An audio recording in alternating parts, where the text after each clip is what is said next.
황정희는 새벽 5시에 눈을 떴다. 어두운 방 안에서 시계 소리만 또각또각 울려 퍼졌다. 창밖으로는 여전히 차가운 바람이 불어와 낡은 창문틀을 흔들었다. 그녀는 천천히 일어나 무릎을 만졌다. 밤새 뼈마디가 시려서 잠을 설쳤지만 이미 몸은 오랜 습관대로 움직이고 있었다. 68년을 살면서 이 집을 떠난 적이 거의 없었다. 22살에 시집와서 지금까지 이 좁은 방 2칸과 부엌 하나짜리 집이 그녀의 전부였다. 벽지는 여러 번 바뀌었지만 나무 기둥과 석가래는 그대로였다. 여름이면 바닷바람이, 겨울이면 매서운 북풍이 집 안 구석구석을 훑고 지나갔다. 정희는 부엌으로 나가 가스레인지에 불을 켰다. 작은 냄비에 물을 올리고 된장을 풀었다. 냉장고에 남은 무와 두부, 파를 썰어 넣으니 평소와 다름없는 된장국이 완성되었다. 밥은 어제 지어둔 것을 전자레인지에 데웠다.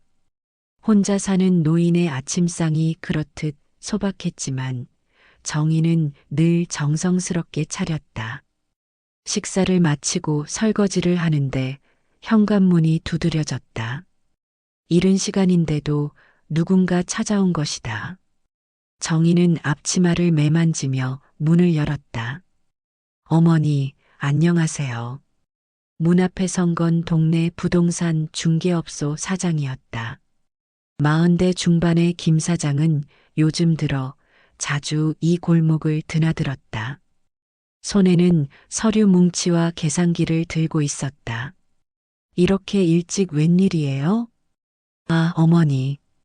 혹시 시간 되시면 잠깐 이야기 좀 하고 싶어서요. 중요한 얘기가 있어요. 정희는 김 사장을 거실로 안내했다.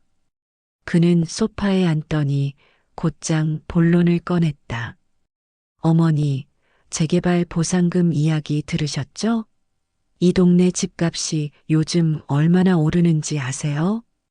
글쎄요. 잘 모르겠는데.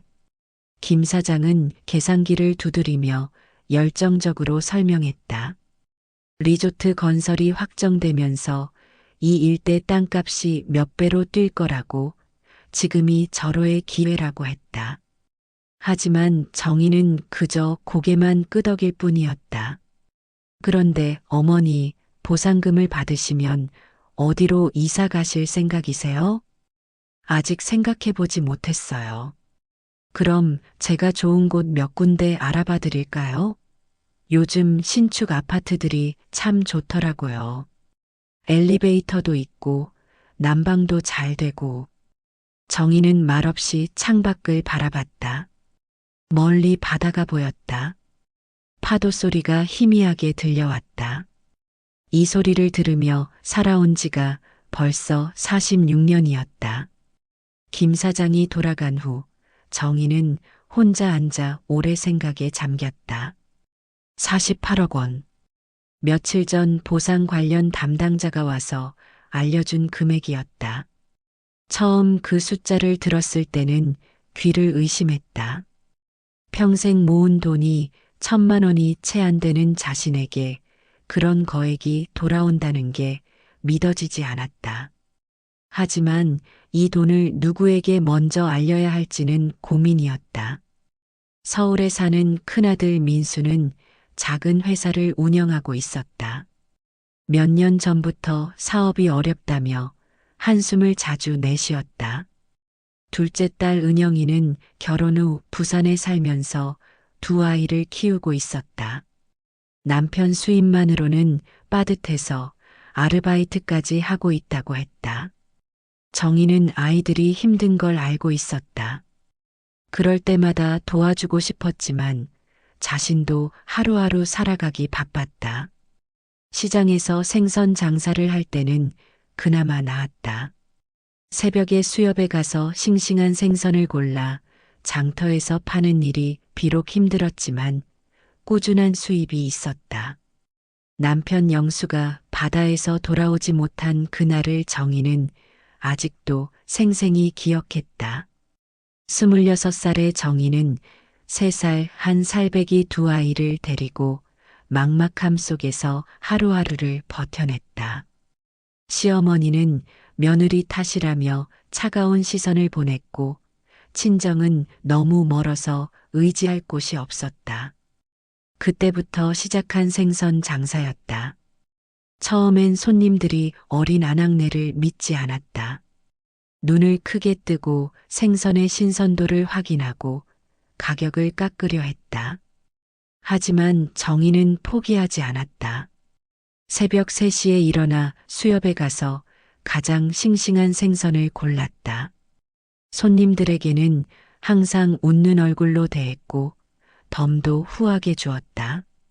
몇 년이 지나자 단골 손님들이 생겼다. 정이 내 생선이 제일 싱싱해라고 말하며 먼 곳에서도 찾아오는 사람들이 있었다. 아이들이 초등학교, 중학교, 고등학교를 거쳐 대학까지 갈 수 있었던 건 그 생선 장사 덕분이었다. 하지만 몇 해 전부터 무릎이 아프기 시작했다. 오랜 세월 쪼그려 앉아 생선을 손질하고 무거운 것들을 나르다 보니 관절이 상한 것이다. 처음엔 참고 버텼지만 점점 심해져서 결국 장사를 그만둘 수밖에 없었다. 그 이후로는 국민연금과 기초연금만으로 살고 있었다. 한 달에 60만 원 남짓한 돈으로 생활비를 충당해야 했다. 병원비, 공과금, 생활비를 빼고 나면 남는 게 거의 없었다. 그래도 어떻게든 버텨왔다. 점심시간이 되자 전화가 왔다. 큰아들 민수였다. 엄마, 안녕하세요. 몸은 좀 어떠세요? 응, 그럭저럭 지내고 있다. 너는 회사 일이 좀 나아졌니? 아직은요. 엄마, 그런데 혹시 동네에 재개발 얘기 들으셨어요? 정희는 잠깐 말을 잇지 못했다. 벌써 아들 귀에도 소식이 들어간 모양이었다. 응, 들었다. 그런데 아직 확정된 건 아니라고 하더라. 그래도 보상금은 꽤 나올 것 같던데요? 혹시 얼마나 나오는지 알아보셨어요? 정희는 순간 갈등했다. 솔직히 말할까? 아니면 좀 더 기다려볼까? 결국 그녀는 애매하게 대답했다. 아직 정확히 안 나왔어. 나중에 확정되면 알려준다고 했으니까 기다려봐야지. 네, 알겠어요. 그런데 엄마 혹시 보상 받으시면 서울로 이사 오실 생각은 없어요? 이제 혼자 계시기도 그렇고 아직 생각해보지 못했다. 그런 일이 생기면 그때 다시 얘기하자. 전화를 끊고 나니 마음이 복잡했다. 아들의 목소리에서 기대감이 느껴졌다. 물론 자신을 걱정하는 마음도 있겠지만 재개발 보상금에 대한 관심도 분명히 있을 것이다. 저녁 무렵 둘째 딸 은영이에게서도 전화가 왔다. 엄마, 저예요.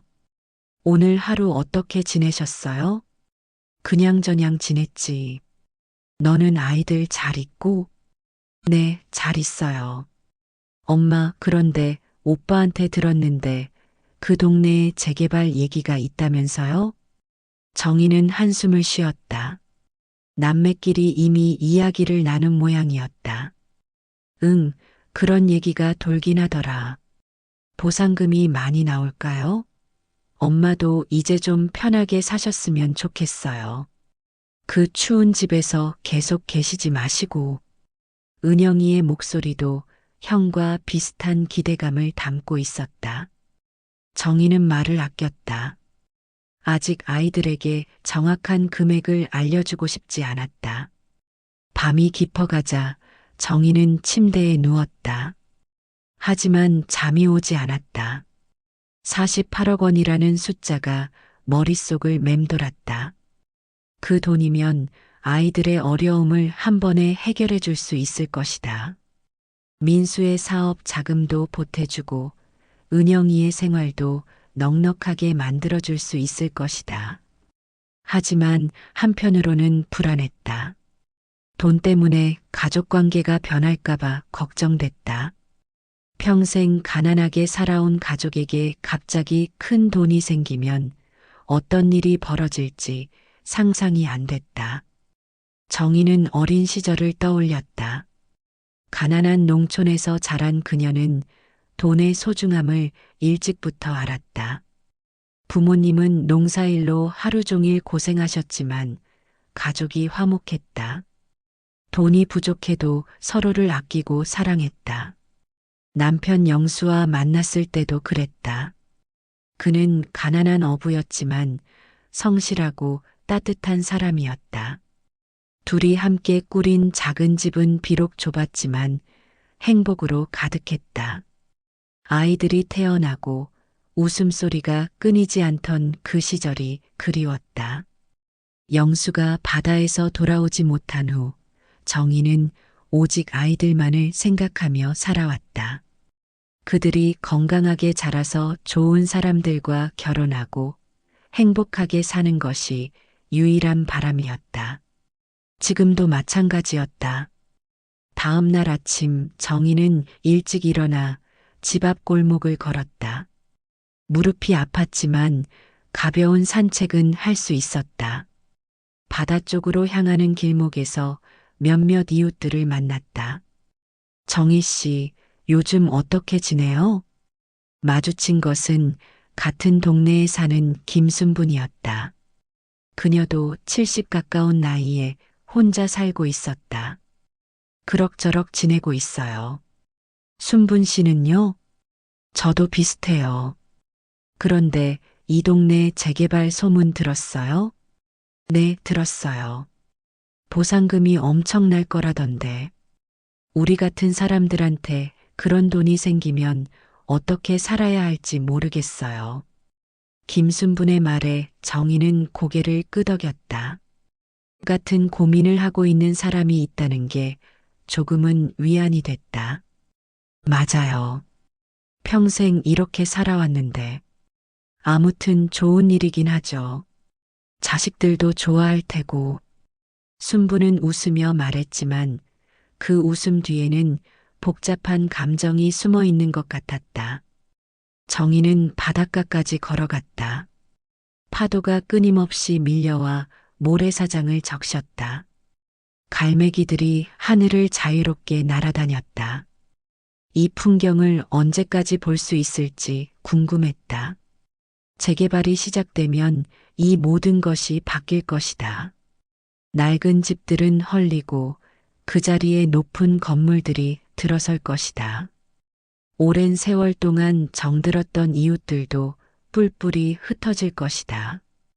정희는 집으로 돌아와서 오래된 앨범을 꺼냈다. 남편과의 결혼 사진, 아이들의 어린 시절 사진들이 빛바랜 채로 남아 있었다. 한 장 한 장 넘기며 지나간 시절을 되돌아봤다. 민수가 초등학교 입학식 날 찍은 사진에서는 새 옷을 입고 환하게 웃고 있었다. 은영이가 중학교 때 상을 받아온 날의 기념사진도 있었다. 그 모든 순간들이 이 집에서 만들어진 추억이었다. 오후에는 동네 이발소에 들렀다. 한 달에 한 번씩 머리를 다듬는 곳이었다. 이발소 사장 박 씨는 정희와 비슷한 나이로 이 동네에서 40년 넘게 이발소를 운영해 왔다. 정희 씨, 재개발 얘기 어떻게 생각해요? 박 씨가 가위질을 하며 물었다. 글쎄요. 아직 실감이 안 나네요. 저도 그래요. 이 나이에 갑자기 큰 돈을 받으면 뭘 해야 할지. 평생 이 동네에서만 살아왔는데. 박 씨는 이사 갈 생각 있어요? 아직은. 하지만 재개발이 시작되면 어쩔 수 없이 떠나야겠죠. 그런데 어디로 가야 할지 모르겠어요. 이발을 마치고 집에 돌아온 정희는 저녁 준비를 했다. 혼자 먹는 식사지만 늘 정성을 들였다. 김치찌개에 계란을 풀고 밑반찬 몇 가지를 곁들였다. 식사를 하면서 창밖을 바라봤다. 해가 바다 너머로 지고 있었다. 붉은 노을이 바다를 물들였다. 이런 풍경을 언제까지 볼 수 있을지 모르지만 지금 이 순간만큼은 아름다웠다. 밤이 되자 정희는 다시 48억 원에 대해 생각했다. 그 돈을 받게 되면 정말 어떻게 해야 할까? 아이들에게 나눠줄까? 아니면 자신이 관리할까? 어떤 선택을 하든 쉽지 않을 것 같았다. 한 가지 확실한 건 아직은 아이들에게 정확한 금액을 알려주고 싶지 않다는 것이었다. 그들의 진심을 보고 싶었다.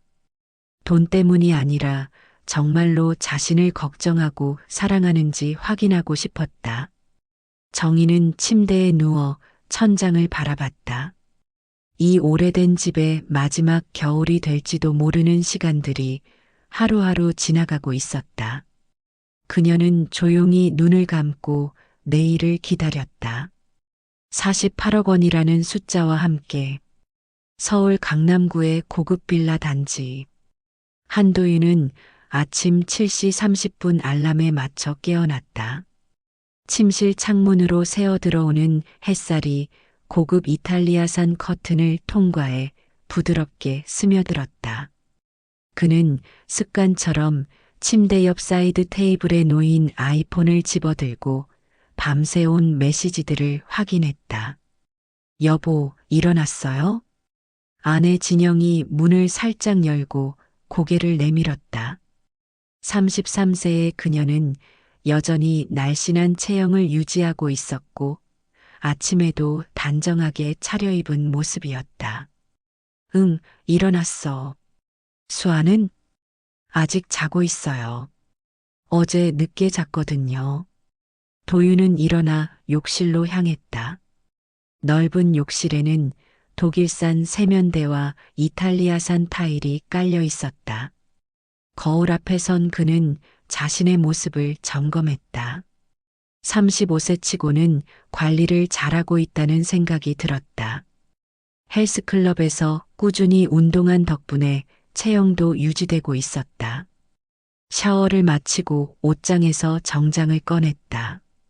이탈리아 브랜드의 수트와 독일산 구두, 스위스 시계까지 모든 것이 그의 지위에 걸맞는 명품들이었다. 거울 앞에서 넥타이를 매며 도윤은 오늘 있을 중요한 회의를 떠올렸다. 식탁에 앉자 진영이 정성스럽게 준비한 아침 식사가 차려졌다. 신선한 샐러드, 갓 구운 토스트, 갓 내린 원두커피. 모든 것이 완벽했다. 여보, 오늘 회사 일정은 어때요? 오전에 임원진 회의 있고 오후에는 신규 프로젝트 발표가 있어. 늦어질 것 같아. 알겠어요. 수아 유치원 행사는 제가 혼자 가면 될까요? 도윤은 커피를 마시며 대답했다. 미안해. 오늘은 정말 빠질 수 없는 일정이라. 다음에는 꼭 함께 갈게. 진영은 실망스러운 표를 감추며 고개를 끄덕였다. 결혼 후 7년 이런 일상은 이미 익숙해져 있었다. 도윤이 출근 준비를 마치고 현관으로 향할 때 5살 딸 수아가 잠옷 차림으로 방에서 나왔다. 아빠, 수아야, 일찍 일어났네. 아빠 출근해야 해서 빨리 인사하고 가야겠다. 수아는 아빠에게 안기려고 했지만 도윤은 정장이 구겨질까봐 살짝 피했다. 수아야, 아빠 옷 망가질 수 있으니까 저녁에 집에 오면 안아줄게. 응? 아이는 실망한 표로 고개를 끄덕였다. 도윤은 아이의 머리만 살짝 쓰다듬고는 서둘러 집을 나섰다. 고급 수입차를 운전하며 회사로 향하는 길에서 도윤은 어제 들은 소식을 떠올렸다. 어머니가 사는 동네에 재개발 소식이 있다는 것이었다. 대학 동기인 김철민이 부동산 투자 관련 일을 하고 있어서 그쪽 소식을 종종 들려주곤 했다. 도윤아, 너희 어머니가 사시는 그 동네 말이야. 거기에 대형 리조트 들어온다면서? 그런 얘기가 있어? 응, 보상금이 꽤 될 것 같던데. 한번 알아봐. 요즘 그런 케이스들이 대박 나는 경우가 많아. 철민의 말에 도윤은 관심을 보였다. 평생 어려웠던 어머니에게 좋은 일이 생긴다면 나쁘지 않을 것 같았다. 하지만 그보다는 자신에게 어떤 이득이 될 수 있는지가 더 궁금했다. 회사에 도착한 도윤은 바쁜 하루를 시작했다. IT 기업 부장으로서 그는 여러 프로젝트를 동시에 관리해야 했다. 부하 직원들의 보고를 받고 상급자에게 브리핑을 하고 클라이언트와 미팅을 하는 일정이 빼곡했다.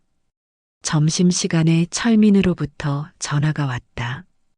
도윤아, 아까 그 얘기 말인데 내가 좀 더 알아봤거든. 그 동네 보상금이 상당할 것 같아. 얼마나? 정확한 건 아니지만 듣기로는 집 한 채당 몇십억 단위로 나올 수도 있다던데. 도윤은 놀랐다. 어머니가 사는 그 낡은 집이 몇십억의 가치를 갖게 된다는 게 믿어지지 않았다. 정말이야? 아직 확실하지는 않지만 그 정도 규모의 개발이면 충분히 가능해. 너도 어머니한테 한번 물어봐봐. 전화를 끊고 나서 도윤은 복잡한 기분이 들었다. 어머니가 평생 고생하시며 살아온 것을 생각하면 좋은 일이었다. 하지만 동시에 그 돈이 어떻게 처리될지도 궁금했다. 오후 회의가 끝난 후 도윤은 어머니에게 전화를 걸었다. 사실 지난번 통화한 지 2달이 넘었다는 것을 그때서야 깨달았다. 엄마, 안녕하세요. 어머, 도윤아. 웬일이야, 이렇게 전화하다니. 어머니의 목소리에서 놀라움이 느껴졌다. 도윤은 순간 미안함을 느꼈지만 곧 본론으로 넘어갔다. 엄마, 몸은 좀 어떠세요? 그럭저럭 지내고 있다. 무릎이 좀 아프긴 하지만 견딜만해. 그래요? 병원은 다니고 계세요? 가끔 가지. 약값이 좀 부담스럽긴 하지만. 도윤은 잠깐 침묵했다. 어머니의 약값 정도는 충분히 도와드릴 수 있었지만 정기적으로 용돈을 드리지는 않고 있었다. 엄마, 그런데 혹시 동네에 재개발 얘기 들으셨어요? 응, 들었다. 그런데 아직 확정된 건 아니라고 하더라. 보상금은 얼마 정도 나온다고 하던가요? 정희는 잠깐 망설였다. 아직 정확하게 안 나왔어. 나중에 확정되면 알려준다고 했으니까. 그렇군요. 혹시 확정되면 저한테도 알려주세요. 도움이 필요하시면 언제든지 말씀해 주시고요. 알겠다. 그런데 너는 회사 일이 잘 되고 있니? 네, 잘 되고 있어요. 올해 승진도 했고요. 그래, 다행이다. 진영이하고 수아는 잘 있고? 네, 잘 있어요. 수아가 많이 컸어요. 그래, 보고 싶다. 어머니의 마지막 말에 도윤은 또다시 미안함을 느꼈다. 하지만 바쁜 일정을 핑계로 자주 내려가지 못하고 있었다. 곧 시간 내서 내려갈게요. 그래, 기다리고 있을게.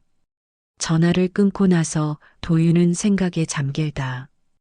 철민의 말이 사실이라면 어머니에게 상당한 보상금이 돌아갈 것이다. 그렇다면 앞으로 어머니의 노후 걱정은 하지 않아도 될 것 같았다. 저녁 늦게 집에 돌아온 도윤은 거실에서 TV를 보고 있는 진영을 발견했다. 수아는 벌써 잠들었어요. 아빠 기다리다가 너무 늦어서. 도윤은 약간의 죄책감을 느끼며 소파에 앉았다. 여보, 오늘 시어머니한테 전화했어요. 어머니한테? 무슨 일로요? 시어머니가 사시는 동네에 재개발 얘기가 있다던데요. 진영은 관심을 보였다. 정말요? 그럼 이사 가셔야 하는 건가요? 아직 확실하지는 않지만 보상금이 꽤 나올 것 같아요. 얼마나요? 정확히는 모르겠지만 꽤 될 것 같다고 하더라고요. 진영은 잠깐 생각에 잠겼다. 그럼 시어머니가 편하게 지내실 수 있겠네요. 그렇겠죠. 하지만 진영의 마음속에는 다른 계산이 돌아가고 있었다. 만약 시어머니에게 큰 돈이 생긴다면 나중에 상속 문제도 생각해 봐야 할 것 같았다. 특히 시누이도 있으니까 어떻게 나뉠지 궁금했다. 다음 날 오후 진영의 친정어머니 박화영이 집에 찾아왔다. 65세의 화영은 남편이 성공한 사업가였던 덕분에 여유로운 생활을 하고 있었다. 명품 핸드백을 들고 고급스러운 옷을 입은 그녀는 언제나 우아한 모습이었다. 진영아, 잘 지내니? 네, 엄마. 들어오세요. 화영은 거실을 둘러보며 만족스러운 표정을 지었다. 딸이 잘 살고 있다는 것에 뿌듯함을 느끼는 듯했다. 도윤이는 회사에 갔어요. 요즘 많이 바빠요. 그래도 다행이야. 요즘 경기가 안 좋다는데 도윤이는 회사에서 인정받고 있으니까. 화영은 소파에 앉으며 고급스러운 핸드백을 옆에 놓았다. 수백만 원짜리 명품이었다. 그런데 엄마, 오늘 왜 갑자기 오셨어요? 딸 보고 싶어서 왔는데 안 돼? 그리고 수아도 보고 싶고. 수아가 유치원에서 돌아와 할머니를 보고 반겼다. 화영은 손녀를 무척 사랑했다. 할머니, 수아야, 할머니가 선물 사왔어. 화영은 핸드백에서 고급스러운 포장지에 쌓인 선물을 꺼냈다. 유명 브랜드의 아동복이었다. 와, 예뻐요. 수아는 기뻐하며 선물을 받았다. 화영은 손녀의 기뻐하는 모습을 보며 흡족해했다. 진영이 차를 준비하는 동안 화영은 집안을 자세히 살펴봤다. 인테리어 소품부터 가전제품까지 모든 것이 고급스럽게 꾸며져 있었다. 진영아, 집이 참 예쁘게 잘 꾸며져 있네. 감사해요, 엄마. 그런데 시어머니는 언제 보셨어? 진영은 차를 내리며 대답했다. 한동안 못 뵀어요. 도윤이가 바빠서 내려가지를 못했거든요. 그래, 그 양반 혼자 사시는데 외롭지 않으실까? 화영의 말에는 미묘한 뉘앙스가 담겨 있었다. 겉으로는 걱정하는 듯 했지만 실제로는 시어머니의 처지를 동정하는 투였다. 그런데 엄마, 어제 도윤이가 그러는데 시어머니 동네에 재개발 얘기가 있다고 하더라고요. 화영의 눈빛이 예리해졌다. 재개발? 그럼 이사를 가셔야 하는 거네? 그런 것 같아요. 보상금도 나온다고 하고요. 보상금이 얼마나? 정확히는 모르겠지만 꽤 된다고 하더라고요. 화영은 잠깐 생각에 잠겼다. 그녀는 머릿속으로 빠르게 계산하고 있었다. 만약 시어머니에게 큰 보상금이 나온다면 나중에 상속 때 자신의 딸과 손녀에게도 영향이 있을 것이다. 그런데 진영아, 시어머니가 그 돈으로 뭘 하실 생각인지 물어본 적 있어? 아니요, 아직. 한번 알아봐야겠다. 혹시 잘못 쓰시면 안 되잖아. 화영의 목소리에는 계산적인 면이 드러나고 있었다. 엄마, 무슨 말씀이세요? 아니야, 그냥 시어머니가 평생 어렵게 사셨잖아. 갑자기 큰 돈이 생기면 어떻게 관리해야 할지 모르실 수도 있고, 화영은 교묘하게 자신의 속마음을 감췄다. 하지만 그녀의 진짜 생각은 다른 곳에 있었다. 시어머니가 그 돈을 어떻게 쓸지 모르겠네. 혹시 이상한 데 투자했다가 날릴 수도 있고, 아니면 시누이한테 다 줄 수도 있고, 화영은 오랫동안 시어머니를 무시해왔다.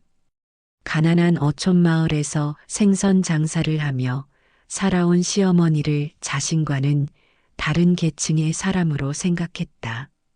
자신은 부유한 집안 출신이고 좋은 교육을 받았으며 사회적으로도 인정받는 위치에 있다고 여겼다. 하지만 지금 상황은 달랐다. 만약 시어머니에게 큰 돈이 생긴다면 그 돈의 행방이 중요해질 것이다. 진영아, 신우이는 어때? 요즘 연락하니? 은영 언니요? 가끔 연락해요. 부산에서 아이들 키우면서 살고 있어요. 힘들게 산다면서? 네, 좀 그런 것 같아요. 화영은 속으로 생각했다. 시누이가 어렵게 산다면 시어머니가 돈을 받았을 때 시누이 쪽에 더 많이 줄 가능성이 높다. 그렇게 되면 나중에 상속받을 몫이 줄어들 수 있다. 그런데 도윤이는 시어머니한테 얼마나 자주 안부 전화드려? 그렇게 자주는 안 해요. 워낙 바쁘다 보니까. 화영은 고개를 저었다. 그러면 안 되지. 아무리 바빠도 어머니한테는 자주 안부 전화드려야지. 그녀의 말에는 이중적인 의미가 담겨 있었다. 겉으로는 효도를 강조하는 것 같았지만 실제로는 시어머니와의 관계를 돈독히 해서 나중에 있을 상속에서 유리한 위치를 차지하라는 의미였다. 도윤이한테 말해. 앞으로는 시어머니한테 더 자주 연락드리라고. 특히 지금 같은 때에는 더욱 그래야 해. 지금 같은 때요? 재개발로 이사도 해야 하고 여러 가지로 힘드실 텐데 아들이 관심을 가져드려야지. 화영은 교활하게 자신의 의도를 포장했다. 하지만 진영은 어머니의 진심을 알고 있었다. 저녁에 도윤이 집에 돌아오자 진영은 어머니가 했던 말들을 전했다. 여보, 오늘 우리 엄마가 왔다 갔어요. 그래요? 뭐라고 하던가요? 시어머니한테 더 자주 연락드리라고 하더라고요. 특히 지금 재개발 때문에 힘드실 텐데. 도윤은 고개를 끄덕였다. 장모의 말이 맞다고 생각했다. 하지만 그 이면의 의도까지는 파악하지 못했다. 맞는 말씀이에요. 앞으로는 더 자주 연락드려야겠어요. 그리고 시어머니가 보상금을 어떻게 쓰실지도 관심을 가져보라고 하더라고요. 도윤은 잠깐 생각했다. 그것도 맞는 말이에요. 평생 어렵게 사신 분이 갑자기 큰 돈을 받으면 잘못 관리하실 수도 있고요. 화영의 계산대로 일이 진행되고 있었다. 그녀는 사위를 통해 시어머니의 돈 관리에 개입할 수 있는 명분을 만들어낸 것이다. 다음 날 화영은 자신의 친구들과 만나 자랑스럽게 이야기했다. 내 사위 시어머니가 재개발로 보상금을 받는데 얼마나? 아직 정확히는 모르지만 꽤 될 것 같아. 그럼 좋겠네. 그런데 그 양반이 그 돈을 잘 관리하실까? 화영은 의미심장한 미소를 지었다. 그래서 우리 사위한테 말했지. 어머니께 관심을 더 가져드리라고. 친구들은 화영의 의도를 눈치챘다. 모두 비슷한 연령대의 여성들이었고 상속이나 재산 문제에 대해서는 누구보다 민감했다. 그래, 잘했어. 시어머니가 혼자 계시면 이상한 사람들이 접근할 수도 있고, 맞아. 특히 종교단체나 투자 사기꾼들이 노인들을 많이 노리잖아. 화영은 친구들의 말에 고개를 끄덕였다. 하지만 그녀의 진짜 걱정은 사기꾼이 아니라 신우이였다. 한편 도윤은 회사에서 철민을 만나 더 자세한 이야기를 들었다. 야, 내가 더 알아봤는데 그 동네 보상금이 정말 대단할 것 같아. 얼마나? 집 한 채당 30억에서 50억 사이로 예상된다는 얘기가 있어. 도윤은 깜짝 놀랐다. 진짜로? 그 정도 규모의 리조트 개발이면 충분히 가능해. 특히 바닷가 쪽이면 더 높을 수도 있고, 철민의 말을 들은 도윤은 집에 돌아가는 길에 계속 생각했다. 만약 어머니가 30억에서 50억을 받는다면 그것은 정말 큰 돈이었다. 자신의 연봉이 1억 정도인데 어머니가 자신보다 훨씬 많은 돈을 갖게 되는 것이다. 집에 도착한 도윤은 진영에게 들은 이야기를 말했다. 여보, 오늘 친구한테 들었는데 시어머니 보상금이 생각보다 훨씬 클 것 같아요. 얼마나요? 30억에서 50억 정도 될 수도 있다고 하더라고요. 진영은 놀랐다. 그 정도 금액은 상상도 못했던 거액이었다. 정말이에요? 아직 확실하지는 않지만 그 정도 가능성이 있다고 해요. 진영은 즉시 어머니에게 전화를 걸고 싶은 충동이 들었다. 하지만 너무 노골적으로 관심을 보이면 안 될 것 같아서 참았다. 그럼 시어머니가 정말 편하게 지내실 수 있겠네요. 그렇죠. 그런데 그 돈을 어떻게 관리하실지가 걱정이에요. 도윤도 장모의 말에 영향을 받아 어머니의 재정 관리에 대해 걱정하기 시작했다. 하지만 실제로는 자신의 몫이 얼마나 될지에 대한 계산이 더 컸다. 며칠 후 화영은 다시 딸네 집을 찾았다. 이번에는 더 구체적인 목적이 있었다. 진영아, 시어머니한테 연락해 봤어? 아니요, 아직. 도윤이는 어제 전화드렸어요. 뭐라고 하시던? 별 말씀은 안 하셨는데 아직 정확한 보상 금액이 안 나왔다고 하더라고요. 화영은 속으로 생각했다. 시어머니가 정확한 금액을 말하지 않는 것은 아직 확정되지 않아서일 수도 있고 아니면 의도적으로 숨기는 것일 수도 있었다. 그럼 도윤이더러 한번 내려가 보라고 해봐. 오랫동안 못 배웠으니까 안부도 여쭐 겸. 그럴까요? 그래. 그리고 이사 준비 같은 것도 도와드려야지. 혼자서 어떻게 하시겠어? 화영의 제안은 겉으로는 합리적이었다. 하지만 그녀의 진짜 목적은 시어머니의 상황을 정확히 파악하고 앞으로의 계획을 알아내는 것이었다. 그날 저녁 진영은 남편에게 어머니의 제안을 전했다.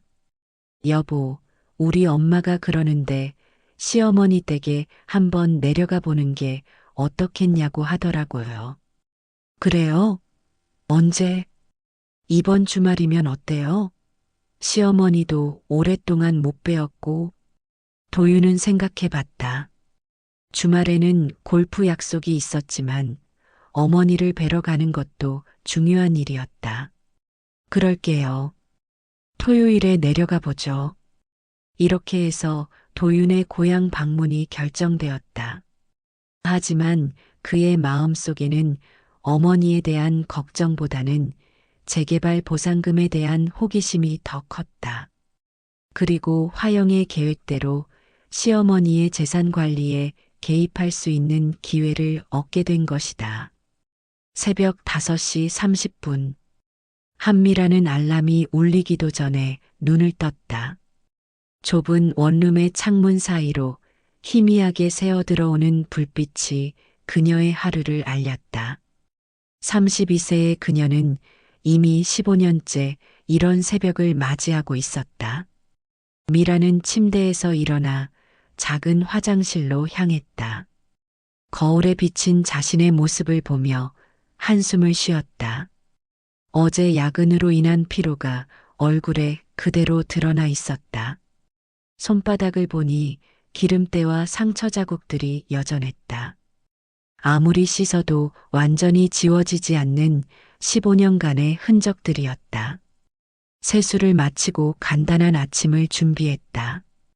식빵 한 조각에 잼을 발라 먹고 인스턴트 커피 한 잔으로 하루를 시작했다. 냉장고 안에는 달걀 몇 개와 우유 한 팩, 김치가 전부였다. 이번 달도 어머니께 드릴 용돈을 제하고 나면 생활비가 빠듯했다. 미라는 낡은 경차에 시동을 걸었다. 10년 넘은 중고차였지만 그녀에게는 소중한 발이었다. 특히 어머니 병원 모실 때는 없어서는 안 될 존재였다. 공장까지 가는 30분 동안 그녀는 오늘도 무사히 하루를 보내기를 바랐다. 대한자동차 부품 공장. 미라가 17살부터 다닌 이곳은 그녀의 전부였다. 고등학교를 졸업하자마자 이곳에 취업한 이유는 단 하나였다. 어머니가 혼자 두 남매를 키우느라 고생하는 모습을 더 이상 볼 수 없었기 때문이다. 미라야, 일찍 왔네. 작업복을 갈아입고 있는 미라에게 동료 김 선생이 말을 걸었다. 50대 중반의 그는 미라를 딸처럼 아껴주는 선배였다. 네, 선배님. 오늘도 잘 부탁드려요. 그래, 오늘은 대량 주문이 들어와서 좀 바쁠 것 같다. 몸 조심해서 해. 미라는 고개를 끄덕이며 자신의 작업대로 향했다. 자동차 엔진 부품을 조립하는 일이었다. 정밀한 작업이 필요했고 하루 종일 서서 일해야 했다. 15년간 이 일을 하면서 그녀의 허리와 다리는 많이 상했지만 다른 일을 할 수 있는 기술이나 학력이 없어서 계속 버텨왔다. 오전 내내 반복되는 작업을 하면서 미라는 어제 어머니와 나눈 대화를 떠올렸다. 미라야, 너 때문에 미안하다. 엄마, 갑자기 왜 그런 말씀을. 내가 대학도 못 가고 이렇게 고생하는 게 다 엄마 때문이잖니. 엄마, 그런 말씀하지 마세요. 제가 원해서 한 일이에요. 하지만 어머니의 눈에는 미안함과 고마움이 동시에 담겨 있었다. 미라는 그런 어머니를 볼 때마다 마음이 아팠다. 점심시간이 되자 미라는 동료들과 함께 구내식당으로 향했다. 공장 식당의 메뉴는 항상 비슷했지만 그나마 균형 잡힌 식사를 할 수 있는 곳이었다. 미라야, 너 요즘 소개팅 생각 없어? 같은 나이 또래인 박미영이 물었다. 그녀는 얼마 전에 결혼해서 행복한 신혼생활을 보내고 있었다. 아니요, 바빠서. 바쁘긴 뭘 바빠. 나이도 30이 넘었는데 이제 슬슬 생각해봐야지. 미라는 쓸쓸한 미소를 지었다. 결혼을 생각해 본 적이 없는 것은 아니었다. 하지만 현실적으로 어려웠다. 어머니를 홀로 두고 시집을 갈 수도 없었고 경제적으로도 넉넉하지 않았다. 무엇보다 자신의 처지를 이해해줄 남자를 만나기가 쉽지 않았다. 미영이는 좋겠다. 신혼집도 예쁘게 꾸미고 너도 좋은 사람 만나면 다 할 수 있어. 우리 남편 친구 중에 괜찮은 사람 있으면 소개해 줄까? 고마워. 하지만 지금은 아직. 미라는 말을 흐렸다. 어머니가 편찮으시고 경제적으로도 여유가 없는 상황에서 연애나 결혼을 생각한다는 것은 사치처럼 느껴졌다. 오후 작업이 시작되자 미라는 다시 집중했다. 오늘은 특히 많은 물량을 처리해야 해서 야근이 불가피할 것 같았다. 하지만 야근 수당은 그녀에게 소중한 수입원이었다. 어머니께 용돈을 더 드릴 수 있고 어머니의 병원비도 부담할 수 있었다. 오후 3시쯤 미라의 휴대폰이 울렸다. 어머니에게서 온 전화였다. 엄마, 무슨 일이세요? 미라야, 일하는 중에 전화해서 미안하다. 오늘 병원 갈 일이 생겼는데 어디 아프세요? 무릎이 좀 더 아파서 혹시 일찍 끝나면 같이 갈 수 있을까? 미라는 시계를 봤다. 야근을 해야 하는 상황이었지만 어머니가 더 중요했다. 네, 엄마. 일찍 나갈게요. 몇 시에 모실까요? 미안하다, 미라야. 내가 일 때문에 바쁜데. 엄마, 그런 말씀 마세요. 제가 있는 게 뭔가요? 5시에 모시러 갈게요. 전화를 끊고 나서 미라는 반장에게 조퇴를 신청했다. 반장은 오늘 야근이 있다는 걸 알고 있었지만 미라의 사정을 이해해 주었다. 그래, 어머니가 더 중요하지. 조심해서 다녀와. 감사합니다. 내일 더 열심히 하겠습니다. 미라는 서둘러 작업을 마무리하고 공장을 나섰다. 야근 수당을 포기한 것이 아쉬웠지만 어머니의 건강이 더 소중했다. 어머니 댁에 도착한 미라는 정희의 얼굴색이 좋지 않다는 것을 즉시 알아챘다. 평소보다 더 수척해 보였고 걸음걸이도 더 불편해 보였다. 엄마, 많이 아프세요? 조금 전부터 더 심해졌다. 병원에 가봐야겠어. 미라는 어머니를 부축해서 차에 태웠다. 병원까지 가는 길에서 정희는 딸에게 미안함을 표했다. 미라야, 내가 일하는데 이렇게 불러내서 미안하다. 엄마, 그런 말씀하지 마세요. 제가 당연히 해야 할 일이에요. 그래도 너는 언제나 엄마 일을 자기 일처럼 생각하는구나. 정희의 목소리에는 고마움과 미안함이 동시에 담겨 있었다. 미라는 그런 어머니를 보며 마음이 찡했다. 병원에 도착해서 정희는 정형외과 진료를 받았다. 의사는 무릎 연골이 더 많이 닳았다고 했다.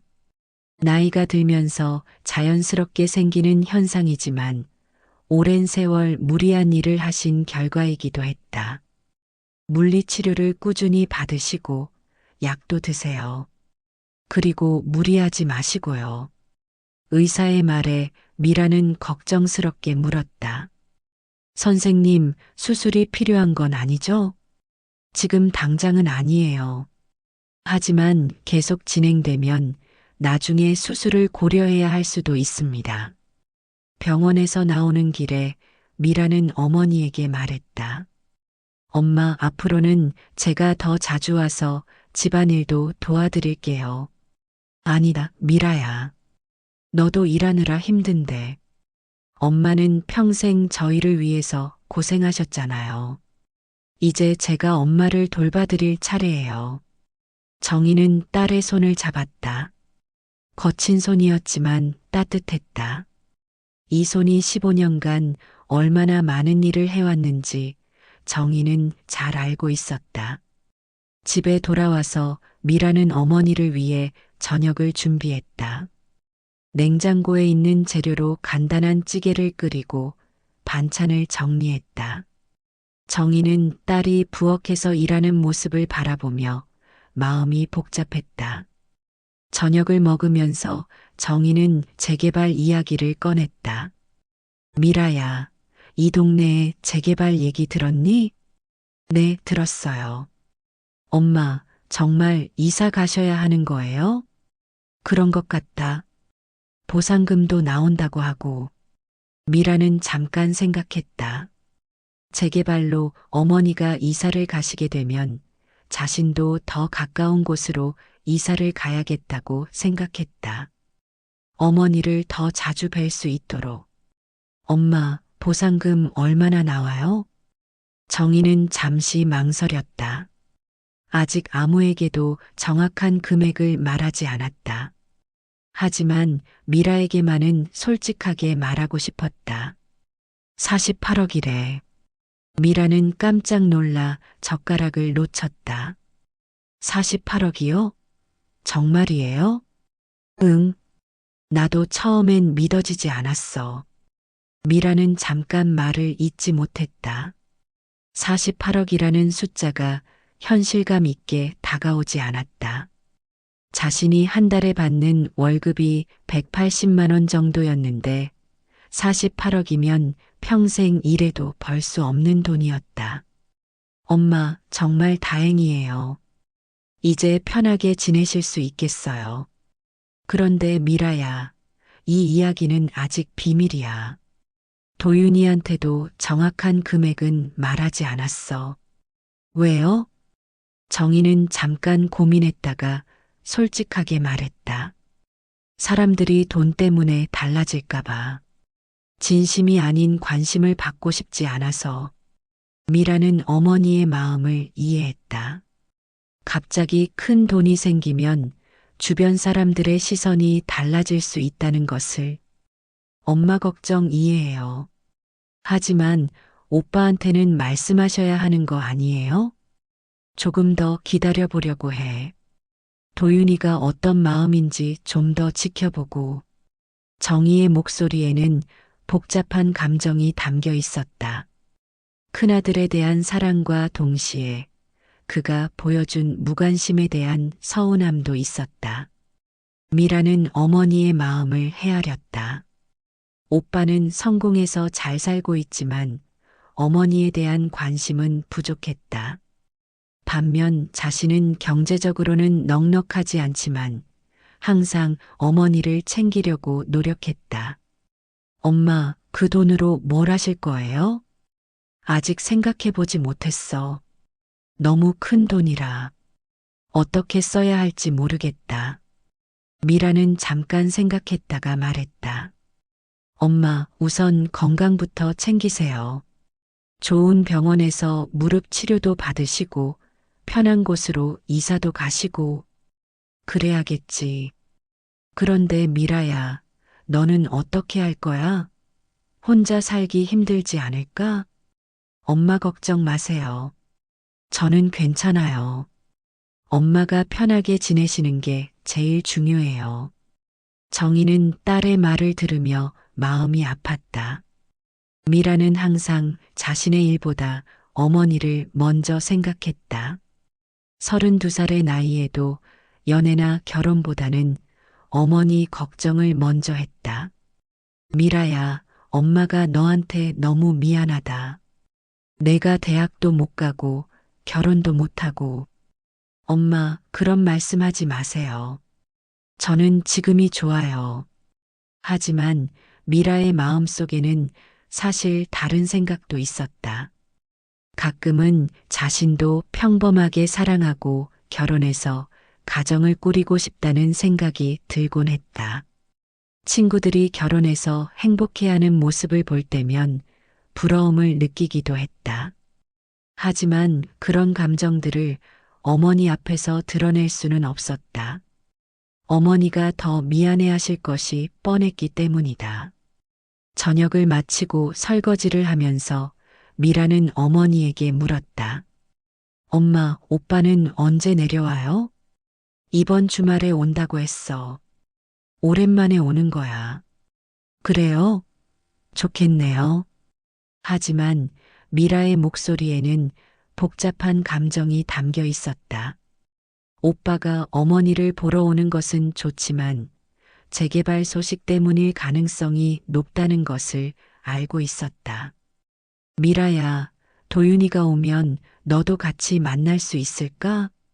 저는 토요일에 일이 있어서 일요일이면 괜찮을 것 같아요.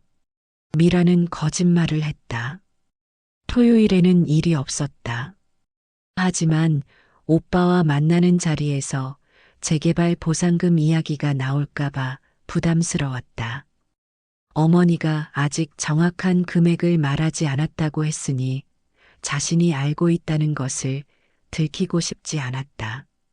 설거지를 마치고 미라는 어머니와 함께 TV를 봤다. 드라마를 보면서 이런저런 이야기를 나누는 시간이 미라에게는 가장 행복한 순간이었다. 엄마, 무릎 아프시면 언제든지 연락하세요. 제가 바로 달려올게요. 고맙다, 미라야. 너만 있으면 든든해. 정희는 딸의 손을 잡았다. 이 딸이 얼마나 자신을 사랑하고 있는지, 또 자신을 위해 얼마나 많은 것을 포기하고 있는지 잘 알고 있었다. 밤 10시가 되자 미라는 집에 돌아가려고 했다. 내일도 새벽에 출근해야 했기 때문이다. 엄마, 그럼 저는 이만 갈게요. 무릎 아프시면 꼭 연락하시고요. 그래, 조심해서 가라. 너무 늦었는데. 괜찮아요. 운전 조심할게요. 미라는 어머니를 안아드렸다. 어머니의 몸이 예전보다 더 마르고 작아진 것 같아서 마음이 아팠다. 집으로 돌아가는 길에 미라는 48억이라는 숫자를 다시 생각해 봤다. 정말 상상할 수 없는 큰 돈이었다. 어머니가 평생 고생하신 것을 생각하면 당연히 받으실 자격이 있는 보상이었다. 하지만 한편으로는 걱정도 됐다. 그 돈 때문에 가족 관계가 복잡해질까봐. 특히 오빠가 어떤 반응을 보일지 궁금했다. 오빠는 성공한 사람이라서 돈에 대한 욕심이 크지 않을 것 같기도 했지만 워낙 큰 금액이라서 어떻게 될지 모르는 일이었다. 원룸에 도착한 미라는 간단히 씻고 침대에 누웠다. 오늘도 피곤한 하루였지만 어머니를 도울 수 있어서 다행이라는 생각이 들었다. 내일도 또 새벽에 일어나서 공장에 가야 하지만 그것이 어머니를 위한 일이라고 생각하면 힘이 났다. 미라는 천장을 바라보며 생각했다.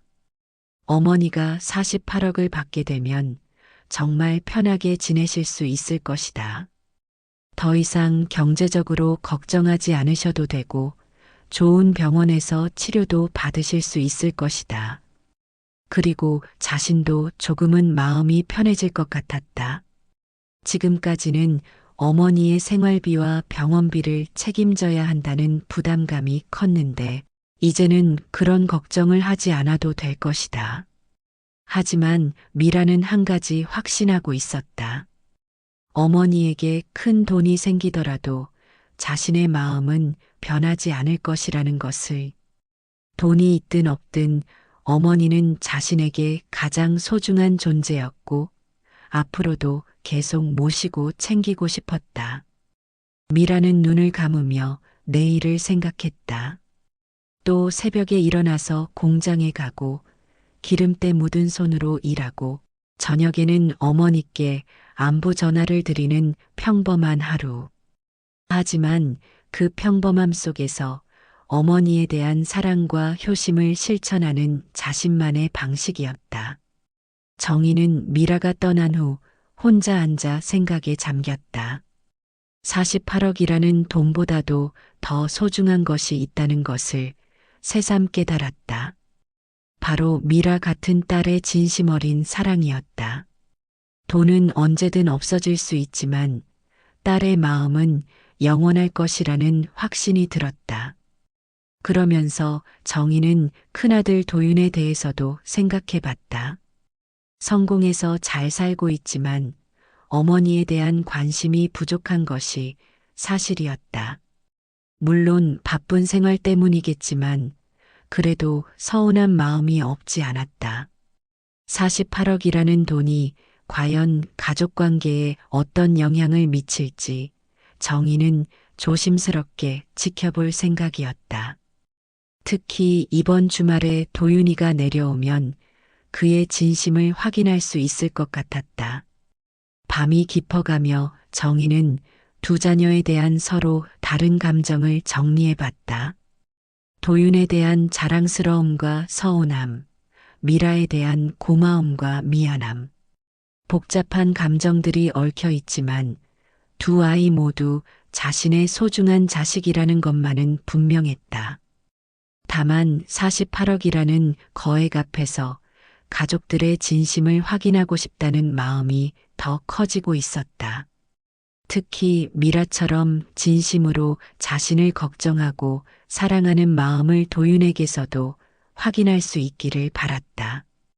황정희는 새벽 5시에 일어나 서울행 버스를 탔다.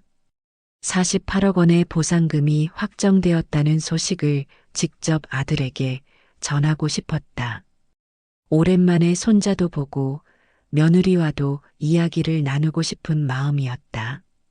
그녀는 고향의 특산물인 건어물과 김치, 손수 만든 반찬들을 큰 보따리에 싸서 들고 왔다. 4시간의 긴 버스 여행 끝에 서울역에 도착한 정희는 지하철을 타고 아들의 집이 있는 강남으로 향했다. 복잡한 지하철 노선도를 보며 헤매기도 했지만 마침내 아들이 사는 고급 빌라 단지에 도착했다. 높고 화려한 건물들을 올려다보며 정희는 새삼 아들이 성공했다는 것을 실감했다. 하지만 동시에 이런 곳에 사는 아들이 왜 자신에게는 그토록 소홀한지 이해가 되지 않았다. 인터폰을 누르자 며느리 진영의 목소리가 들려왔다. 누구세요? 진영아, 나야. 어머니야. 잠깐의 침묵이 흘렀다. 진영은 분명히 당황하고 있었다. 어머니, 오신다고 연락 안 주셨는데요. 미안하다. 갑자기 올라오게 됐어. 도윤이 있니? 아, 도윤이는 출장 가서 없어요. 내일 저녁에 들어온다고 했는데. 현관문이 열리고 진영이 나왔다. 33세의 그녀는 집에서도 깔끔한 원피스를 입고 있었다. 정희의 낡은 외투와 해진 운동화를 보는 순간 진영의 얼굴에 미묘한 표정이 스쳤다.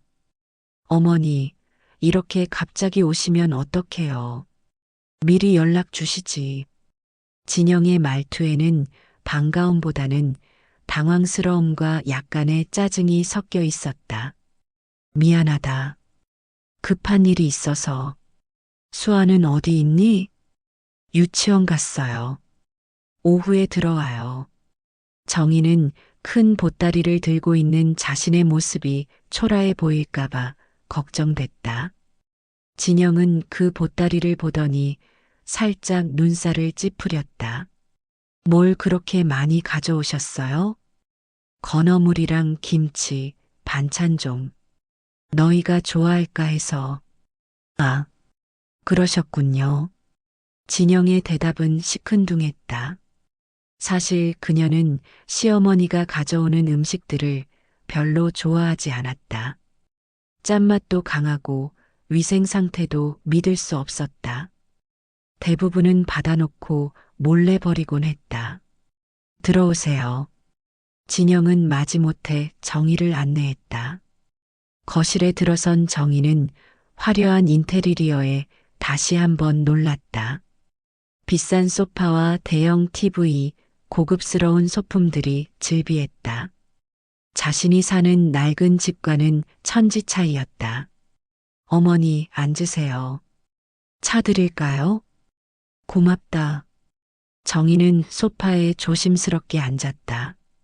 진영은 부엌으로 가서 차를 준비하면서 속으로 한숨을 쉬었다. 왜 하필 오늘 오셨을까?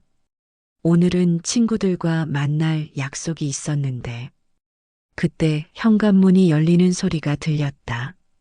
진영의 어머니 박화영이 들어왔다. 명품 핸드백을 들고 고급스러운 코트를 입은 그녀는 거실에서 누군가와 마주치자 잠깐 멈칫했다. 어머, 이게 누구세요? 화영의 목소리에는 의외라는 뉘앙스와 함께 미묘한 시선이 담겨 있었다. 엄마, 시어머니세요. 오늘 갑자기 올라오셨어요. 진영이 대답하자 화영은 정희를 다시 한번 훑어봤다. 정희의 낡은 외투, 해진 운동화, 손에 들린 큰 보따리까지. 화영의 시선은 냉정했다. 아, 안녕하세요. 진영이 어머니입니다. 화영은 형식적으로 인사했지만 그녀의 태도에서는 동등함을 인정하지 않는 느낌이 역력했다. 네, 안녕하세요. 진영이 친정 어머님이시군요. 정희는 일어나서 정중하게 인사했다. 하지만 화영은 그저 고개만 살짝 끄덕일 뿐이었다. 아이고, 시골에서 바로 오셨나 봐요? 요즘 같은 시대에 아직도 그런 옷을 입고 다니세요? 화영의 말에는 대놓고 비꼬는 투가 담겨 있었다. 정희는 순간 얼굴이 붉어졌다. 옷이 좀 낡긴 했네요. 아, 저는 그런 뜻이 아니라 그냥 요즘 스타일이랑 많이 다르셔서요. 화영은 겉으로는 변명하는 듯 했지만 실제로는 더욱 무시하는 말투였다. 진영이 차를 가져오면서 어색한 분위기를 느꼈다. 어머니, 차 드세요. 고맙다. 정희가 차를 마시는 사이 화영은 진영에게 눈짓했다. 진영은 어머니의 의도를 알아챘다. 시어머니, 오늘 갑자기 올라오신 특별한 이유라도 있으세요?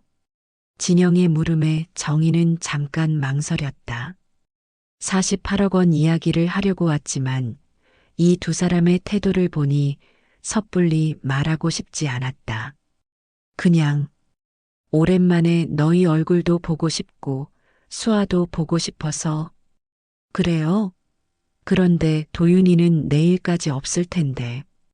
진영의 말에는 왜 미리 확인하지 않고 왔느냐는 뜻이 담겨 있었다. 화영이 끼어들었다. 요즘 젊은 사람들은 바빠요. 특히 우리 사위 같은 경우는 회사에서 중요한 사람이라 일정이 빼곡하거든요. 미리 약속하고 오셔야죠. 네, 미안합니다.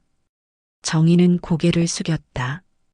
화영의 말투는 점점 더 고압적이 되어가고 있었다. 그런데 시어머니, 혹시 돈 때문에 오신 건 아니죠? 요즘 어른들이 자식들한테 돈 달라고 하는 경우가 많다면서요? 화영의 직설적인 말에 정희는 깜짝 놀랐다. 진영도 어머니의 무례함에 당황했다. 엄마, 그런 말씀은.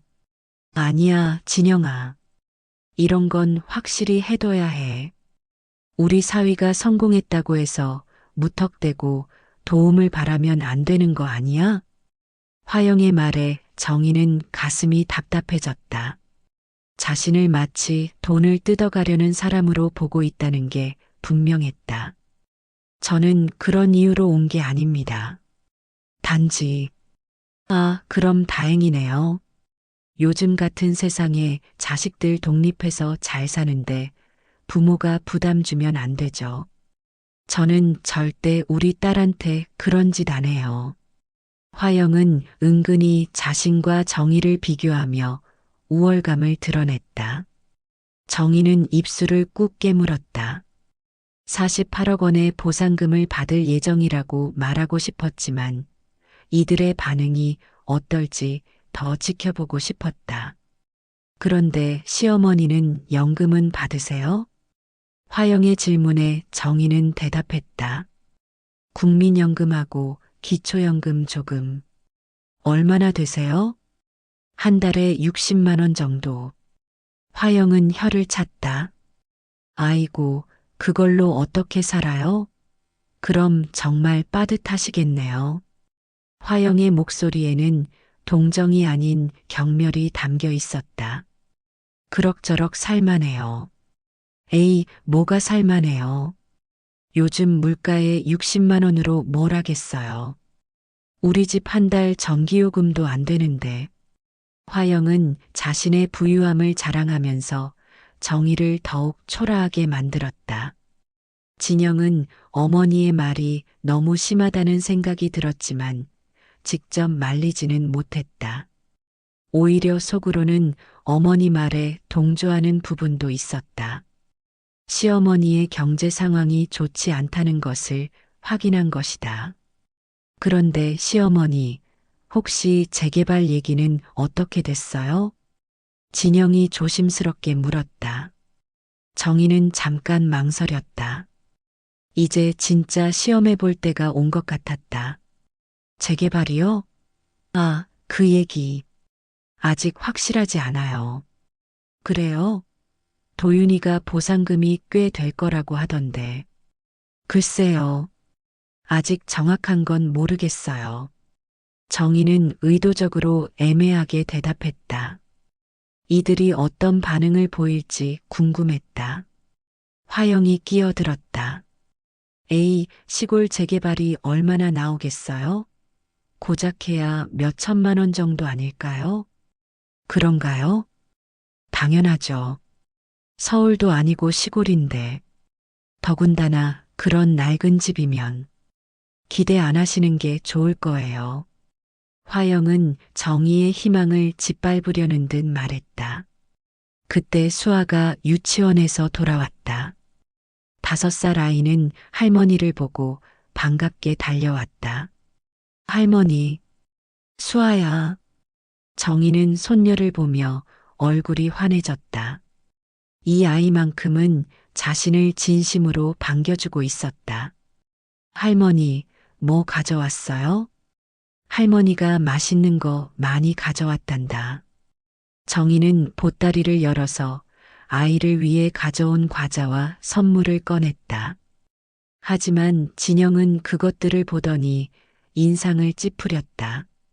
어머니, 수아한테 그런 거 주시면 안 돼요. 요즘 아이들은 유기농 제품만 먹거든요. 아, 그래. 정희는 당황했다. 손녀를 기쁘게 해주려고 가져온 선물이 거절당한 것이다. 화영이 더했다. 맞아요. 요즘 아이들 먹거리는 정말 조심해야 해요. 우리 수아는 비싼 거만 먹어야 하는데. 수아야, 할머니한테 인사 제대로 하고 방에 가서 놀아. 진영은 아이를 재빨리 방으로 보냈다. 아이와 시어머니가 친해지는 것이 달갑지 않았다. 점심시간이 되자 진영은 어쩔 수 없이 식사를 준비했다. 하지만 냉장고에 있는 간단한 재료로만 대충 차렸다. 라면에 계란 하나 넣은 것이 전부였다. 죄송해요. 준비된 게 없어서. 괜찮다. 이것만으로도 고마워. 정희는 라면을 먹으며 씁쓸함을 느꼈다. 자신이 가져온 음식들은 거들떠보지도 않으면서 라면으로 때우려 하는 며느리의 마음이 느껴졌다. 화영은 라면도 먹지 않았다. 저는 밖에서 먹을 약속이 있어서요. 식사 후 화영은 진영에게 귓속말을 했다. 진영아, 시어머니가 언제까지 계실 거야? 모르겠어요. 아마 도윤이 올 때까지. 그럼 내일까지? 어떻게, 우리 오늘 만날 약속 있잖아. 엄마 어쩔 수 없어요. 취소하죠. 화영은 짜증이 났다. 시어머니 때문에 자신의 일정이 망가진 것이다. 아, 정말. 미리 연락이라도 하고 오시지. 화영의 중얼거림이 정희에게도 들렸다. 정희는 자신이 환영받지 못한다는 것을 확실히 느꼈다. 오후에 화영은 진영을 부엌으로 불러서 본격적으로 이야기했다. 진영아, 시어머니가 여기 오신 진짜 이유가 뭘까? 재개발 때문인 것 같아요. 그런데 별로 기대할 게 없다면서 왜 굳이 와서 얘기하려고 하지? 글쎄요. 혹시 보상금이 생각보다 적어서 우리한테 도움을 요청하려는 거 아닐까? 화영의 추측에 진영도 고개를 끄덕였다. 그럴 수도 있겠네요. 그럼 단호하게 거절해야 해. 우리도 수학 키우느라 돈 들어가는 거 많은데. 그렇긴 하죠. 두 사람의 대화가 정희에게도 어렴풋이 들렸다. 자신을 돈 달라고 하러 온 사람으로 단정하고 있다는 것이 분명했다. 저녁 시간이 되자 정희는 자신이 가져온 반찬들로 식사를 준비하겠다고 했다. 하지만 진영은 거절했다. 어머니, 저희는 건강식만 먹어요. 너무 짜고 기름진 음식은 안 좋거든요. 그래, 그럼 뭘 해줄까? 그냥 배달 음식 시켜서 먹어요. 진영은 비싼 일식 배달을 주문했다. 하지만 정희 몫은 따로 주문하지 않았다. 어머니는 이런 거 안 드실 것 같아서 라면 끓여드릴까요? 정희는 또다시 라면을 먹어야 했다. 며느리 가족은 비싼 일식을 먹으면서 자신에게는 라면을 주는 상황이 서글펐다. 밤이 되자 정희는 어디서 잘지 고민이 됐다. 진영은 별다른 안내를 하지 않았다. 어머니, 소파에서 주무시면 될까요? 방이 별로 없어서 좁은 소파에서 밤을 보내야 한다는 말에 정희는 더욱 초라함을 느꼈다. 화영이 마지막으로 한마디 더 했다. 시어머니, 내일 도윤이 오시면 빨리 얘기하시고 내려가세요. 젊은 사람들은 바쁘거든요. 정희는 그날 밤 소파에서 뒤척이며 잠들 수 없었다. 48억 원의 보상금을 받을 예정이라는 사실을 이들이 안다면 어떻게 태도가 바뀔까 생각해 봤다. 아마 180도 달라질 것이다. 하지만 지금 이 순간 보고 있는 것이 이들의 진짜 모습이었다. 돈이 없는 시어머니에 대한 냉대와 무시, 경멸. 이것이 지금까지 겉으로 드러나지 않았던 그들의 진심이었다. 정희는 울컥한 마음을 억누르며 생각했다. 내일 도윤이 오면 무슨 말을 할까? 48억 원 이야기를 해서 이들의 태도 변화를 확인해 볼까? 아니면 그냥 돌아갈까? 한 가지는 분명했다. 오늘 하루 동안 본 며느리와 사돈의 모습을 절대 잊을 수 없을 것이라는 점이었다. 가난한 시어머니를 대하는 그들의 진짜 속마음을 똑똑히 봤기 때문이다. 새벽이 되자 정희는 결심했다. 도윤이 와도 48억 원 이야기는 하지 않겠다고. 대신 이들이 돈 때문에 달라지는지 더 지켜보겠다고. 그리고 정말 가족이 무엇인지, 진짜 사랑이 무엇인지 확인해 보겠다고 말이다. 다음 날 저녁 8시가 넘어서야 도윤이 집에 돌아왔다. 정희는 좁은 소파에서 하루 종일 기다렸다. 몸은 아팠지만 아들을 만나기 위해 참고 견뎠다. 어머니, 언제 오셨어요? 도윤의 첫마디는 반가움이 아니라 의외라는 표정이었다.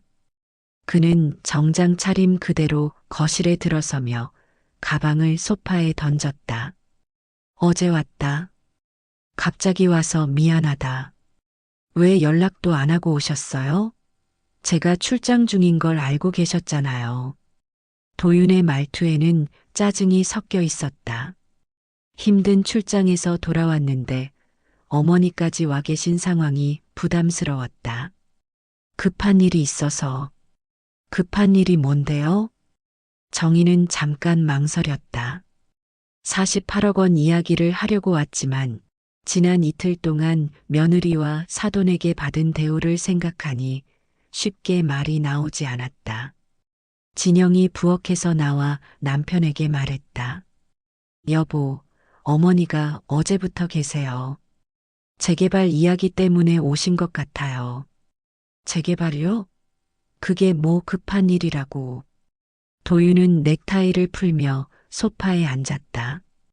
어머니와의 거리를 두려는 듯 멀찍이 떨어져서 화영이 끼어들었다. 도윤아, 어머니가 혼자 계시니까 외로우셔서 그런 것 같아. 이번 기회에 시골집 정리하고 서울로 모셔오는 게 어떠니? 화영의 제안에 도윤은 당황했다. 서울로요? 그건 좀. 요즘 같은 세상에 혼자 시골에서 지내시기 힘드실 텐데. 더군다나 나이도 있으시고. 화영은 교묘하게 이야기를 유도했다. 시어머니를 서울로 모셔오면 재산 관리도 쉽게 할 수 있을 거라는 계산이었다. 그런데 서울 집값이 얼마나 비싼데요?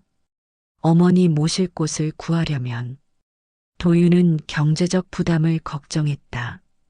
시골집 처분하시면 되잖아. 재개발 보상금도 받으시고. 화영의 말에 정희는 쓴웃음을 지었다. 결국 자신들의 관심사는 돈이었다. 그런데 어머니, 재개발 보상금이 얼마나 나온다고 하던가요? 도윤이 직접적으로 물었다. 정희는 그의 눈빛에서 강한 호기심을 읽을 수 있었다. 아직 정확하지 않아. 대략이라도요. 친구가 그쪽 일을 해서 들어보니 꽤 될 것 같다고 하던데. 도윤은 집요하게 물었다. 정희는 아들의 이런 모습이 낯설었다.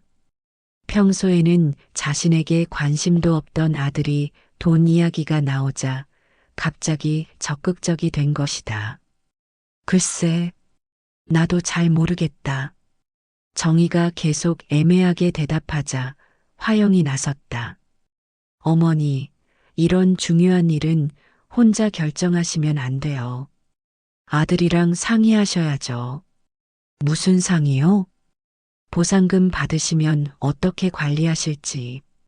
요즘 사기꾼들이 노인분들 많이 노리거든요.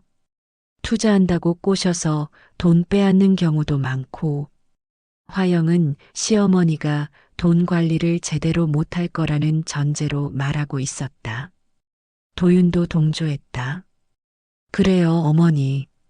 큰 돈이 생기면 저한테 상의하세요. 제가 좋은 투자처도 알아보고. 투자?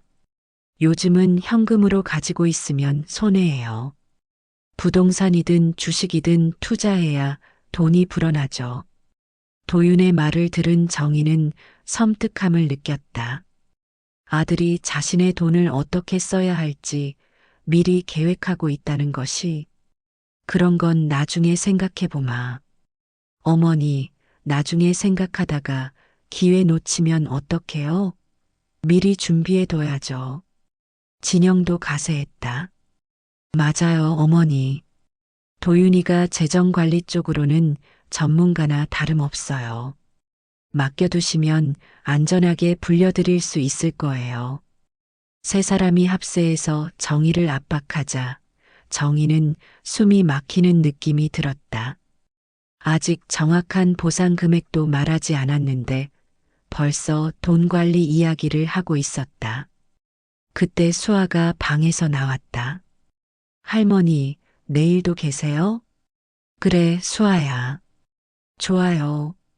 할머니랑 놀고 싶어요. 아이의 순수한 말에 정희는 잠깐 마음이 따뜻해졌다. 하지만 진영이 재빨리 아이를 말렸다. 수아야, 할머니는 바쁘셔. 그리고 너도 내일 유치원 가야지. 싫어요. 할머니랑 놀고 싶다고요. 아이가 떼를 쓰자 진영은 짜증을 냈다. 안 돼. 빨리 방에 가서 자. 정희는 손녀와도 제대로 시간을 보낼 수 없다는 것이 서글펐다. 밤이 깊어갈 때까지 세 사람은 계속해서 정희에게 돈 관리에 대한 이야기를 했다. 마치 정희의 돈을 자신들이 관리해야 한다는 전제로. 어머니, 정말 중요한 건데요. 큰 돈 받으시면 저희 집 근처로 오세요. 그래야 제가 도움도 드리고. 도윤의 말에 화영이 거들었다. 맞아요. 혼자 시골에서 그런 큰 돈 갖고 계시면 위험해요. 도둑이라도 들면 어떡해요? 그리고 어머니 연세에 무슨 투자 공부를 하세요? 저희가 대신 해드리는 게 낫죠. 진영까지 가세하자 정희는 더 이상 참을 수 없었다. 다들 그만해요. 정희의 단호한 목소리에 세 사람이 놀라며 바라봤다. 내 돈은 내가 알아서 할 거예요. 걱정하지 마세요. 어머니, 그런 게 아니라. 알아요. 다들 내가 돈을 잘못 쓸까봐 걱정하는 거겠죠. 하지만 내 인생 68년을 살아오면서 돈 관리 정도는 할 수 있어요. 정희의 말에 세 사람은 당황했다. 평소 순한 시어머니가 이렇게 강하게 나오는 것은 처음이었다. 어머니, 오해하지 마세요. 저희가 어머니를 도와드리려는 건데. 도윤이 해명하려 했지만 정희는 고개를 저었다. 도와준다고요? 정말로? 정희는 지난 이틀 동안 받은 대우를 떠올렸다. 낡은 옷차림을 비웃고 라면으로 때우고 소파에서 재우면서 도와준다는 말을 하고 있었다. 그럼 지금까지는 왜 도와주지 않았나요? 내가 60만 원으로 한 달을 버텨야 할 때는 관심도 없더니 갑자기 재개발 보상금 이야기가 나오니까 도와주겠다고요? 정의의 날카로운 지적에 세 사람은 할 말을 잃었다. 어머니, 그건 됐어요. 더 이상 듣고 싶지 않아요. 정의는 자리에서 일어났다. 더 이상 이들과 이야기하고 싶지 않았다. 그날 밤 정희는 잠들지 못하고 뒤척였다. 소파는 불편했지만 그보다는 마음이 더 아팠다. 자신이 기른 아들이 이런 사람이었다는 것이, 그리고 그의 가족들이 이렇게 자신을 대한다는 것이 견디기 힘들었다. 새벽 4시 정희는 조용히 일어나서 짐을 쌌다. 더 이상 이곳에 있고 싶지 않았다. 아들이 잠든 사이에 떠나기로 했다. 하지만 현관문을 나서려는데 도윤이 일어났다. 어머니, 어디 가세요? 집에 가려고. 이런 새벽에요? 위험해요. 괜찮아. 도윤은 잠옷 차림으로 나와서 말했다. 어머니, 어제 제가 말을 잘못했나요? 기분 나쁘셨어요? 정희는 아들을 바라봤다. 지금이라도 진심 어린 사과를 한다면, 정말로 자신을 걱정한다고 말한다면 마음을 바꿀 수도 있었다. 도윤아, 너는 엄마가 어떤 사람인지 알고 있니? 네. 무슨 말씀이세요?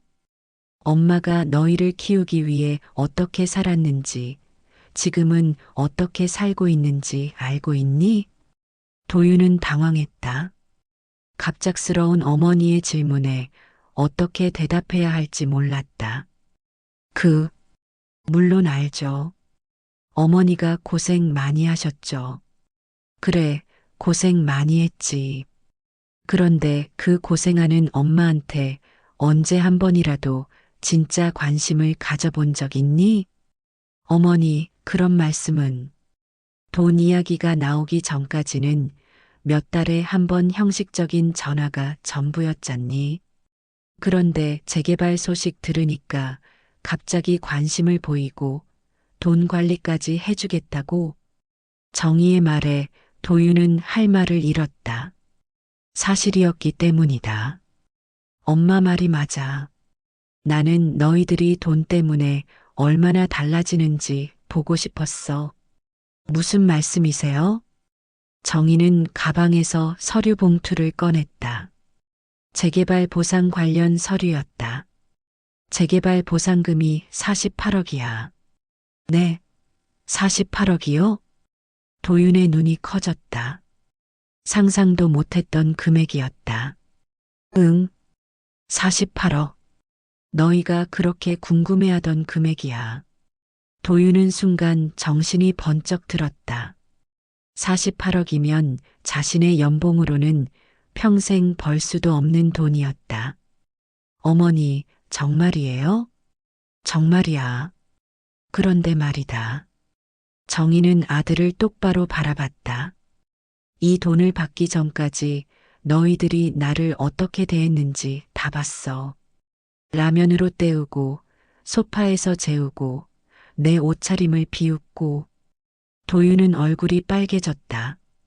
그리고 48억이라는 돈 이야기를 하자마자 어떻게 달라지는지도 봤고, 어머니, 저희가 그런 게 아니라. 아니야, 맞아. 너희는 가난한 시어머니에게는 관심 없어. 돈 있는 시어머니에게만 관심 있지. 정희는 서류를 다시 가방에 넣었다. 그래서 결정했어. 이 돈은 정말로 나를 사랑하고 걱정해주는 사람한테 줄 거야. 그게 무슨 말씀이에요? 미라 말이야. 도유는 깜짝 놀랐다. 미라요? 동생한테요? 그래. 미라는 내가 돈이 없을 때도 있을 때도 똑같이 나를 대해줘. 매일 안부 전화하고 병원 데려가고 자기 생활비 줄여서라도 내게 용돈 갖다 줘. 하지만 어머니, 저도. 너는 뭘 했니? 몇 달에 한 번 전화하는 게 다였잖아. 그런데 갑자기 48억 이야기 나오니까 투자 얘기, 관리 얘기하더니 도유는 아무 말도 할 수 없었다. 정희는 현관문을 열었다. 엄마는 이제 진짜 가족이 누군지 알겠다. 돈이 있든 없든 변하지 않는 사람이 진짜 가족이야. 어머니, 잠깐만요. 이야기를 더. 하지만 정희는 돌아보지 않고 나갔다. 도유는 멍하니 서서 어머니의 뒷모습을 바라봤다. 엘리베이터를 기다리면서 정희는 작은 수첩을 꺼냈다. 그리고 떨리는 손으로 적었다. 48억은 내 고생의 대가다.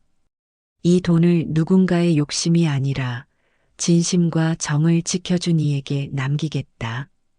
미라야, 엄마가 미안했다. 내가 희생한 걸 너무 당연하게 여겼구나. 첫 차 지하철에 몸을 맡기며 정희는 창밖을 바라봤다. 멀리서 깜빡이는 서울의 불빛들이 점점 멀어져 갔다. 이제 진짜 전쟁이 시작될 것이다. 48억을 둘러싼 가족들의 갈등이. 하지만 정희는 확신했다. 이번 일을 통해 누가 진짜 가족이고 누가 돈만 보는 사람인지 확실히 구분할 수 있었다. 그리고 그동안 너무 당연하게 받아왔던 미라의 사랑이 얼마나 소중한지도 깨달았다. 지하철이 고향으로 향하는 동안 정희는 이미 마음속으로 미라에게 사과하고 있었다. 그리고 48억 원을 어떻게 써야 할지도 계획하고 있었다. 진짜 자신을 사랑하는 딸을 위해서. 집에 도착한 도유는 아내를 깨웠다. 여보, 큰일 났어요. 왜요? 시어머니가 48억을 받는다고 하는데 그 돈을 미라한테 다 주겠다고 해요. 진영은 잠에서 완전히 깨어났다. 48억이요? 정말이에요? 네, 그런데 우리한테는 한 푼도 안 주겠다고. 진영은 당황했다. 48억이면 자신들의 인생이 바뀔 수 있는 돈이었다. 어떻게요? 모르겠어요. 어머니가 완전히 화가 나셨어요. 옆방에서 화영도 소리를 듣고 나왔다. 무슨 일이야? 엄마, 시어머니가 48억을 받는다고 하는데. 화영은 깜짝 놀랐다. 48억? 정말? 네, 그런데 그 돈을 신우이한테 다 주겠다고 해요. 화영의 얼굴이 일그러졌다.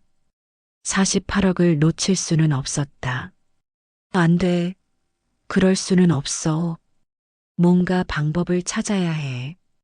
세 사람은 밤새 48억을 되찾을 방법을 논의했다. 하지만 이미 늦었다. 정희의 마음은 완전히 돌아선 상태였고 이들의 진짜 모습은 이미 다 드러났기 때문이다.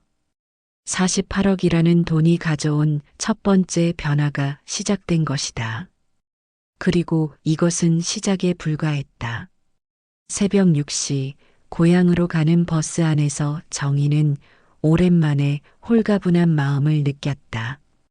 가슴에 맺혀있던 답답함이 시원하게 뚫린 기분이었다. 창밖으로 해가 떠오르고 있었다. 붉은 아침 햇살이 그녀의 얼굴을 비추며 새로운 시작을 알리는 것 같았다. 미라야, 엄마가 이제야 정신을 차렸구나. 정희는 마음속으로 딸에게 말했다. 그동안 얼마나 잘못 생각하고 있었는지 깨달았다. 성공한 아들에게만 관심을 두고 정작 자신을 진심으로 사랑하고 돌봐주는 딸의 마음은 당연하게 여겨왔다. 버스가 고속도로를 달리는 동안 정희는 미라와의 추억들을 하나씩 떠올렸다. 17살의 어린 나이에 대학도 포기하고 공장에 들어가던 날, 아픈 자신을 업고 병원에 데려가던 딸의 등, 매달 가져다주는 용돈 봉투에 적힌 엄마 사랑해요라는 메모까지. 아이고, 내가 그동안 뭘 한 거야. 정희는 눈물이 났다. 하지만 이번엔 슬픈 눈물이 아니었다. 이제라도 깨달았다는 다행함의 눈물이었다. 휴대폰을 꺼내 미라에게 전화를 걸었다. 엄마, 왜 이렇게 일찍요? 어디 아프세요? 미라의 목소리에는 걱정이 가득했다. 새벽 시간 어머니의 전화에 깜짝 놀란 모양이었다. 아니야, 미라야. 엄마가 지금 서울에서 돌아가는 길이다. 서울요? 언제 가셨어요? 어제. 아니, 그보다 미라야. 엄마가 할 말이 있어. 정희는 잠깐 숨을 고르고 말했다. 미라야, 엄마가 그동안 미안했다. 정말 미안했어. 엄마, 갑자기 왜 그러세요? 무슨 일 있었어요? 아니야, 아무 일 없어. 다만 엄마가 이제야 정신을 차렸어. 누가 진짜 내 딸인지 알겠더라. 미라는 어머니의 말뜻을 이해하지 못했다. 하지만 어머니의 목소리가 평소보다 밝다는 것은 느낄 수 있었다. 엄마, 무슨 좋은 일 있으셨어요? 목소리가 좋으세요. 그래, 좋은 일이 생겼어. 우리 미라 때문에. 제가 뭘 했다고. 넌 그냥 내가 하던 대로 해. 엄마를 사랑해주고 걱정해주고 돌봐주는 것만으로도 충분해. 전화를 끊고 나서 정희는 가방에서 수첩을 다시 꺼냈다. 그리고 새로운 다짐을 적었다. 미라에게 48억을 물려주되 그 전에 미라가 하고 싶었던 모든 것들을 해주자. 대학 공부, 결혼, 꿈꿔왔던 모든 것들을. 정희는 계획을 세우기 시작했다. 우선 미라에게 정확한 이야기를 해야겠다. 그리고 미라가 원한다면 대학도 보내고 좋은 사람을 만나 결혼도 할 수 있도록 도와야겠다. 48억이면 충분히 가능한 일이었다. 오전 10시 드디어 고향에 도착했다. 익숙한 바닷바람이 정희를 맞아주었다. 파도 소리, 갈매기 울음소리, 정든 동네의 모든 것이 반가웠다. 집에 도착하자마자 정희는 미라에게 전화했다. 미라야, 엄마 집에 도착했어. 시간 되면 잠깐 와줄 수 있을까? 네, 엄마. 점심시간에 갈게요. 점심때 미라가 도착하자 정희는 딸을 꼭 안아주었다. 오랫동안 진심을 담아서 엄마, 왜 이러세요? 무슨 일 있으셨어요? 미라야, 앉아봐. 엄마가 할 이야기가 있어. 정희는 미라와 마주 앉아 지난 이틀 동안의 일들을 차근차근 설명했다. 서울에서 받은 냉대, 도윤 가족의 변한 태도, 그리고 48억 원을 미라에게 주겠다고 선언한 일까지. 미라는 처음에는 믿어지지 않는다는 표정이었다가 점점 눈물을 글썽였다. 엄마, 저는 그런 거 바라지 않았어요. 그냥 엄마가 편하게 지내셨으면. 알아, 미라야. 그래서 더 고마운 거야. 넌 진짜 엄마를 위해서 살았구나. 정희는 딸의 손을 잡았다. 이제부터는 엄마가 너를 위해서 살 차례야. 하고 싶었던 거 있으면 다 해. 대학 공부하고 싶으면 지금이라도 하고, 결혼하고 싶으면 좋은 사람 만나서 해. 엄마가 다 도와줄게. 미라는 눈물을 참지 못하고 울었다. 32년 동안 한 번도 들어보지 못했던 어머니의 말이었다. 엄마, 미라야, 고생 많았어. 정말 고생 많았다. 모녀는 한참을 안고 울었다. 그동안 쌓였던 모든 것들이 눈물과 함께 흘러나갔다. 저녁 무렵 정희는 동네 슈퍼에 갔다. 오랜만에 장을 보러 나선 것이다. 평소보다 많은 것들을 샀다. 미라가 좋아하는 과일과 반찬거리들. 슈퍼 사장이 말했다. 정희 씨, 오늘 기분 좋아 보이네요. 웬일이에요? 딸이 와서요. 오랜만에 맛있는 거 해주려고. 그래요? 좋으시겠네. 집에 돌아와서 정희는 정성스럽게 저녁을 준비했다. 미라가 어렸을 때 좋아했던 음식들로 상을 가득 차렸다. 오랜만에 하는 요리였지만 손맛은 그대로였다. 미라가 저녁을 먹으며 말했다. 엄마, 오빠한테서 전화 올 것 같은데. 올 테지. 하지만 상관없어. 엄마는 이미 결정했어. 그래도 가족인데. 미라야, 가족은 피로 연결된 게 아니라 마음으로 연결된 거야. 내가 진짜 내 가족이야. 그날 밤 정희는 오랜만에 깊이 잠들 수 있었다. 마음의 짐을 모두 내려놓은 느낌이었다. 48억이라는 돈보다 더 값진 것을 찾았다는 안도감이었다. 새벽에 일어나 창밖을 바라보니 바다 위로 해가 떠오르고 있었다. 새로운 하루가 시작되었다. 정희에게는 새로운 인생이 시작되는 날이기도 했다. 이제는 진짜 가족과 함께하는 인생이. 결국 돈은 사라지지만 마음은 남아 우리를 이어줍니다. 오늘의 이야기가 당신 마음에도 작은 울림으로 머물기를 바랍니다. 이 가족에게 전하고 싶은 따뜻한 말씀이 있다면 조용히 댓글로 남겨주세요. 그 한 줄의 마음이 또 다른 누군가의 위로가 될지도 모릅니다.